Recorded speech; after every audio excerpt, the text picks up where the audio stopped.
รูดเลย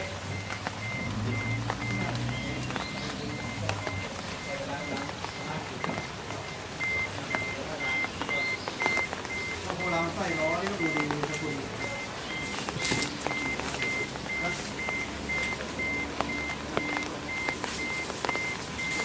นี่ก็พอได้นะคุณเริ่มเก่าแ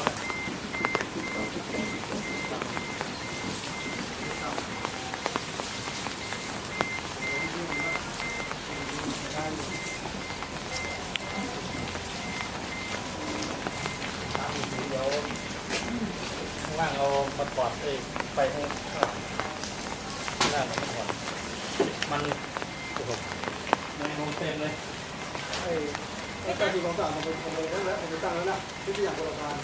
ต้องจำไปพันนะจำไม่ได้ว่าเท่าไหร่เอาข้างเรื่องคู่อะไรคู่2,000 กว่าบาทไหวราคาจากที่ของสามเลยมันต้องทำไปทีละจุดละจุดนี้อันนี้ได้ยัง